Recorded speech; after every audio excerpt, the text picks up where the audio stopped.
ભરૂચ શહેરમાં ward number 5માં આવેલ કસક વિસ્તારમાં ₹37 લાખના ખર્ચે નિર્માણ પામનાર વિકાસના વિવિધ કાર્યનું ધારાસભ્ય રમેશ મિસ્ત્રીના હસ્તે ખાતમુહૂર્ત કરવામાં આવ્યું હતું, જેમાં કસક સર્કલ નજીક જલારામ મંદિર સામેથી સ્ટેશન ગરનાળા તરફ જતા મોટા વાહનોને રોકવા માટે લોખંડની એંગલ લગાવવી, કસક વિસ્તારથી ગોલ્ડન બ્રિજ સુધી તેમજ અન્ય 2 રોડ પર પેવર બ્લોકના કામનો સમાવેશ કરવામાં આવ્યો છે.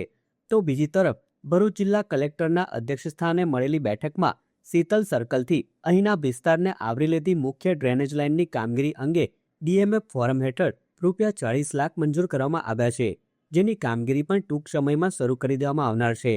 ત્યારે ખાતમુહૂર્ત પ્રસંગે ભરૂચ શહેર ભાજપ પ્રમુખ જતીન શાહ, સ્થાનિક નગરસેવકો, પાલિકાના અધિકારીઓ તેમજ મોટી સંખ્યામાં નગરજનો ઉપસ્થિત રહ્યા હતા. બીજું કસકથી લઈને ગોલ્ડન બ્રિજ સુધીનો પેવર બ્લોકના રોડનું પણ ખાતમુહૂર્ત કરવામાં આવ્યું છે. આની સાથે બીજા 2 રોડ પણ કસક વોર્ડ નંબર 5માં પેવર બ્લોકના બનવા જઈ રહ્યા છે. આમ કુલ મળીને ₹37 લાખ રૂપિયાના ખર્ચે આ 4 કામો પૂર્ણ થવાના છે.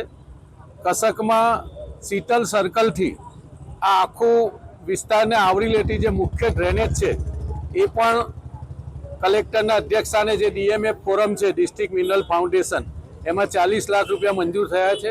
એ કામ પણ આપણે એકાદ મહિના પછી શરૂ કરી શકીશું. આમ કુલ મળીને વોર્ડ નંબર 5માં પહેલાંથી જ અનેક કામો ચાલુ છે. આ સિવાયના પણ આજે આ 4 જેટલા કામનું ખાતમુહૂર્ત અને 5મું કામ ડીએમએફમાં મંજૂર થયું છે.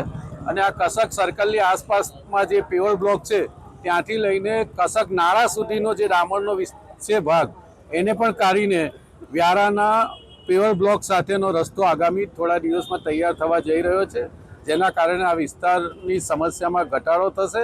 નાગરિકો જે ઘણા સમયથી ઈચ્છી રહ્યા છે કામો, એ પણ પૂર્ણ કરવામાં આપણે સફળ થઈશું.